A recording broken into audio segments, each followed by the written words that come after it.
What's happening, guys? Silent Mike, Super Training Gym, Mark Bell's Powercast, Reebok1.com, showing you guys a little bit of how out of shape I am. Plan to meet. I got some goals set up. I'll go into it a little bit more detailed in a different video, but basically, I'm over 16 weeks out from the competition I plan to do.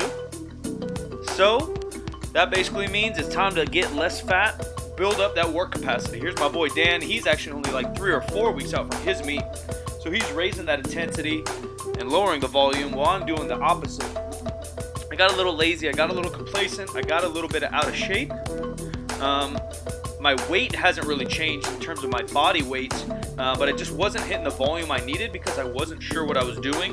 When you don't have a plan, often you fail to succeed and you fail to progress.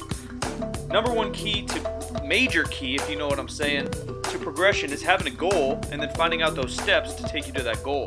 So now that I have a little bit more of a goal in mind, it's time to hit some volume, man. So basically what I'm doing is the quote unquote Ed Cone deadlift. So I'll pull regular and I'll try to go nice, slow, and controlled and almost place the bar down, lose the whip in the bar, and then pull back up. Let the bar and weight pull me down into a perfect or more perfect starting position and pull from there. So me and Smelly are going back and forth here. He wanted to throw on some chains, and he's doing a slow-mo pull, which you can check out on his channel, Super Training 06. He explains that in a little more detail, similar to the pull I do, but he's going a slow concentric on the way up as well, while I'm just doing a slow and controlled eccentric. Throwing on the straps because, like I said, I'm so far out from a meet, I don't really care. The chains, accommodating resistance, make it a little bit heavier at the top than they are at the bottom. Once again, the further out from a meet I am, or you are, the less specific your training can be, hence the chains and the strap. Worked on sets of 8. That's where I'm working on this work capacity. I'm not so worried about what kind of weight's on the bar. I just want to get my lungs burning a little bit, get some time under tension, be able to handle more volume, more sets, more reps in my training. Everything felt really, really good, actually. So ended up doing 2 to 3 pretty hard sets of 8. On that last one, I did the slow-mo like Smelly both ways. 405 plus each chain's about 30 pounds. Dan was working with 585 for 8 sets of 1 during his peak. So when Mark was done, I just threw away the chain. There's Chun-Li's hair in the way. She doesn't even worry about my gains. So I just went to 495, try to control the way down, let my hips follow the bar, let the weight pull me down. Chun-Li really don't care about my video at all. Dang, Chun-Li. Come on, Lee. Here we go. Felt really, really good.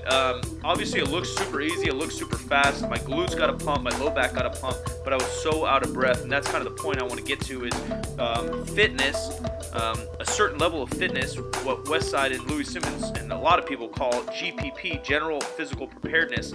There's different levels for different sports.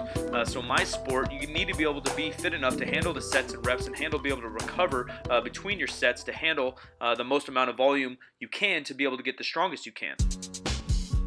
So as you get closer to a meet, maybe your GPP goes down because you're doing less volume, but you have that foundation. So when you're far out from a meet, you want to build that foundation as hard as you can. You want to almost hit like sets of 6, 8, and 10 rep PRs. You want to push that 70, 80% barrier, which in turn, in time, can push your 1 rep 100% barrier.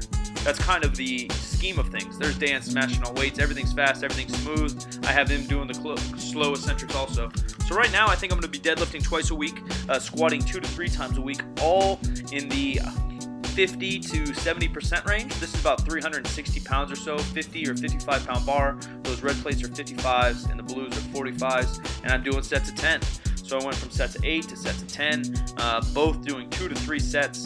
It's not about how heavy I go, how grindy I feel. They should all move fast. My goal is to always train fast, always train with good form, but my lungs, my legs, everything, it feels like it's a million pounds going on.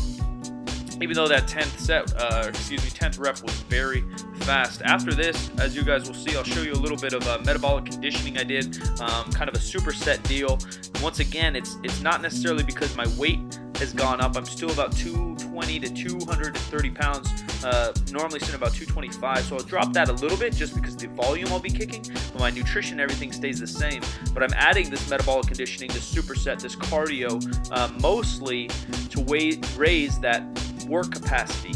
that GPP, to be able to handle more volume, to recover faster, to recover better, so that when I do get into heavier weights, my body is primed to handle anything I'm going to throw at it. Mark bought this awesome new rower. For all you rowers out there, don't judge me because I have no idea what I'm doing, but my goal was to row for about a minute, keep the same pace. There's all these different markers on that in terms of like power output and speed and all this stuff that I don't really understand. But so I rowed for a minute. From the minute row, I went over to a stiff leg, which is an accessory I do anyways for deadlifts, and I did a set of 10. Although the weight is low, I try to do concentric only, and I kind of drop the bar in between, not like my other deadlifts, because I don't want to get too tired or too sore.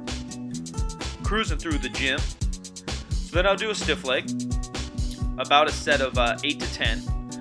And then to get a little ab work, a little bit of grip work, a little bit of lat work, I did what some call a toes to bar, others call a hanging leg raise, and I cheated the shit out of it because my goal here is not necessarily to isolate my abdominals. I'm not a bodybuilder, that is not my goal. My goal is to keep my heart rate up, get some work in, and have my body move. So to keep that heart rate up, here I go cruising through the gym on my 6'4", jocking the beats.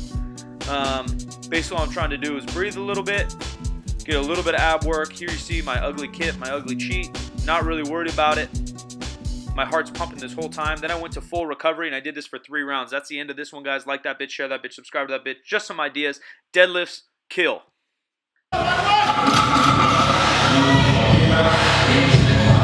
Let's go!